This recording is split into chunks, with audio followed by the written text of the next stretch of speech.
Welcome. We've got on the call Carl Lauren,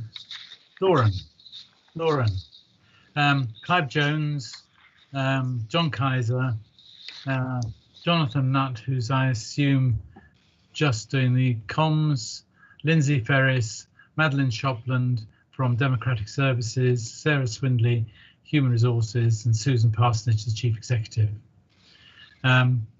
Just to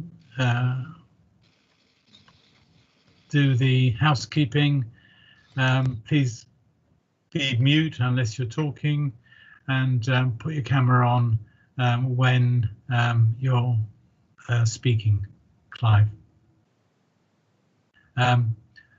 So we've got a public part of the meeting, and then we go into a private part of the meeting. Have you got any apologies? No, Chairman. Oh, I'm surprised Pauline's not here, but never mind. Got everybody else here. Simon Weeks here? No, Chair. Oh. Simon Weeks is here, isn't he? He's just arrived, Chair. Yeah. Okay, lovely. So coming to the minutes of the previous meeting, has everybody read them, and do they represent what you believe happened at that meeting? Yes? Yes. Excellent. So can we take the minutes as read? Propose a seconder, please. Simon Weeks proposing. Lindsay, would you second them, please? Yes, I can second. Thank you. Anybody have a declaration of interest? No. So are there any public questions? No, Chair. No. Any members' questions? No, Chair. Okay, so let's go straight to the annual Equality Workforce Monitoring Report. Sarah.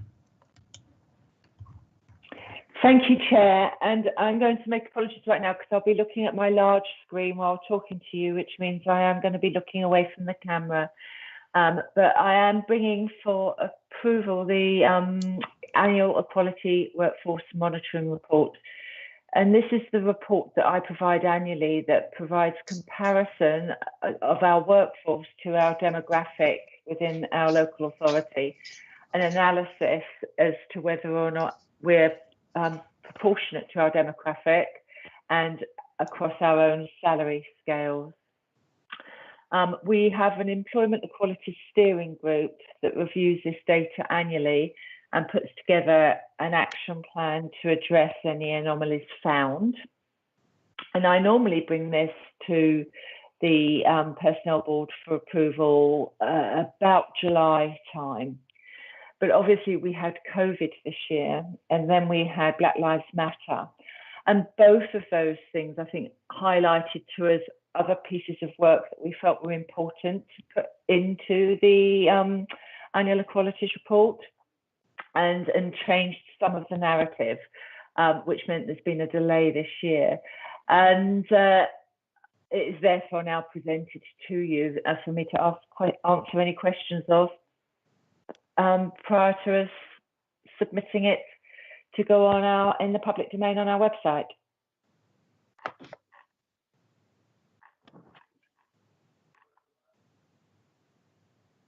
So any questions? Any questions, Simon? Yeah, thank you. I had a question about the issue of the disability issues here. I noticed that obviously there have been a number of people surveyed who feel that their disabilities have not been taken into consideration. I think that came out from the survey. But I also know that 35% of staff have not revealed whether or not they have a disability. Yeah. A slight problem with that if a manager is implied that they're not making appropriate allowances for a staff member's disability. It's quite a challenge if they don't know they've got a disability. And speaking as someone who has disabilities in my family, some disabilities are hidden. So I was just querying that and wondering whether it shouldn't actually be a requirement of our recruitment process that we ask people to identify whether they have a disability so we can make appropriate allowances for that. So we do ask that question, and we ask the question if people require adjustments to take part in the interview and selection process. But then so as part of the equalities, a manager does not know whether or not there are any protected characteristics of the individual when they're doing the selection process. But ask the question whether there's any adjustments that they require to participate in the selection process if they invite them to interview. And also ask the question if they are disabled on the application form, but it's up to a person to declare it, because we do have the guaranteed interview scheme if somebody has a declared disability. Yep. Once they are in the organisation, it is then a self-serve piece about putting in your own equality data and declaring what you want us as an organisation to know. And the piece of work in our action plan right now is to improve the amount of data that employees put into the system to make sure that we are being as equal as we possibly can. Carl.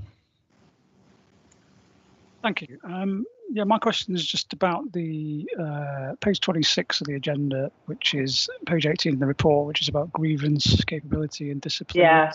Talking about the rise in that and the fact that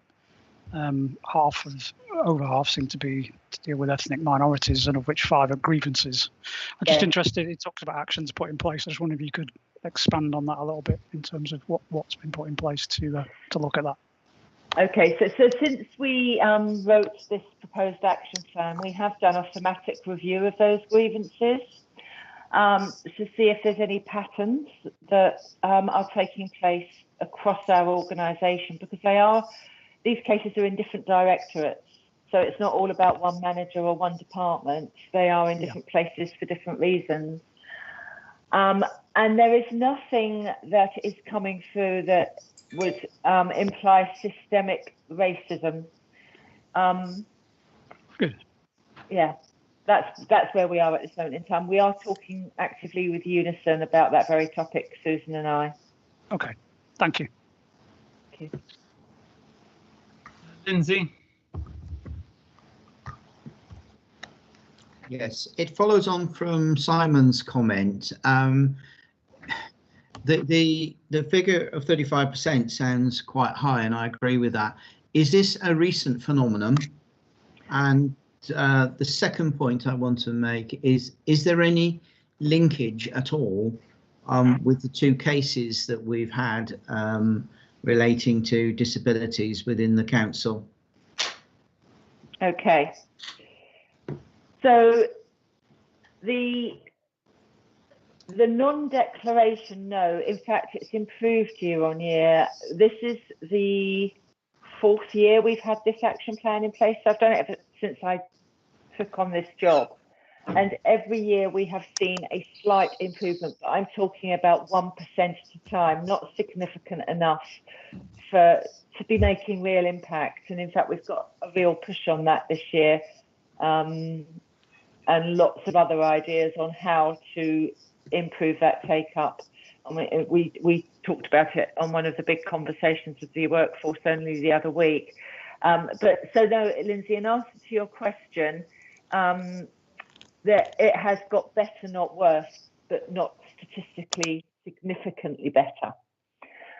Whether that lack of declaration is linked to the two cases, no, because actually we know whether or not somebody is electing not to declare versus just not declaring, because we have an option of prefer not to say.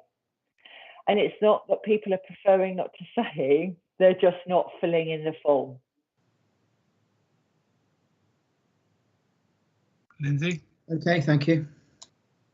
Pauline, I can only Thank see you. the top of your head. Yeah.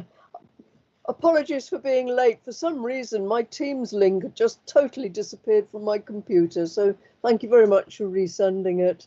Pauline, I can only see the top of your head. That That's better? it. Lovely.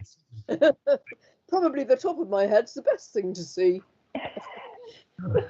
It's a question about page 18 or page 10 of 23 if you're looking at the report, about starters and leavers by age. It's good to see that we've got a lot of new starters up to the age of about 39 or 40. Yeah. But I was a bit perturbed on the leavers one, that apart from those who are sort of reaching retirement age, the largest number of leavers is those up to the age of 39 or so. And that seems to me a bit worrying in terms of succession planning. I wondered why they were leaving. Is that for promotion elsewhere, or is there anything else we can do to prevent them going? Sorry, I'm not clear on that, Pauline, because in my chart that I'm looking at, there's more leavers at age 50 plus. Yes, but they're the retirees, aren't they? Which I'm not really counting, because people do retire, sometimes retire early. I was just a bit concerned about the number that are leaving in the earlier age group, which is sort of 20% or so. Yeah, so I think there's two comments to me on that. There's no common trend as reasons for leaving. I think that's the first point. The second point is we've got more starters in that age group than leavers. But the third and most important point, I think, is a smaller local authority, unitary authority. While we do our utmost to provide the development opportunities and the succession planning and progression within house, there will be occasions if people are wanting a longer term career in a local authority, they want to expand their breadth of experience by maybe working in a district, county, larger unitary. And we can't always say that there's a negative reason that somebody in that age group would leave. They may be leaving for very valid career development reasons. And in fact, I've got two in that age group, good news stories, two people who left the organisation in their 30s, who have recently rejoined my team after being away from Wokingham for about 5 years. One went into private sector, one went into NHS, and have brought those skills back to us. So no common trends, and actually there could potentially be very valid reasons why we lose that age population. Thank you, that does make sense. Do we conduct exit interviews with everybody that goes to find out the reason? As part of the self-serve model, we have the toolkit to allow managers to conduct exit interviews or to allow employees to complete an online exit interview survey, which comes into us. And then if there's anything in there that requires escalation, they have to give us, from a GDPR perspective, permission to escalate. And on occasions they have done, but it is very rare, I have to say, that people say that we can share or take forward information that they're providing. Right. Okay, thank you very much. Thanks. Right. So the report is to be noted and accepted. Does it go on to council from here, Sarah? No, it doesn't. Normally, it sits with the personnel board. It's not in the constitution. I've just navigated it in the way I think is probably most appropriate, because it's based on workforce, John. Does it go? It goes to public. It goes onto our website. Yeah. Okay. So is everybody happy with that report to go on the website? Yes, I'm happy with that. Yeah, I'm happy with that. Yes, I think it's fine.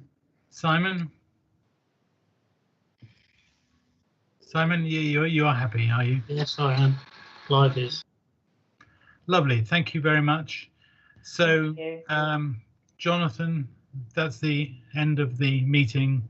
Oh, I've got to say, sorry, that under section 100A4 of the Local Government Act 1972, the public be excluded from the meeting for the following items of business on the grounds that they involve the likely disclosure of exempt information as defined in paragraphs 1 and 2 of Part 1 of the Schedule 12A of the Act as amended as appropriate. Thank you very much for the public. Jonathan, you can stop recording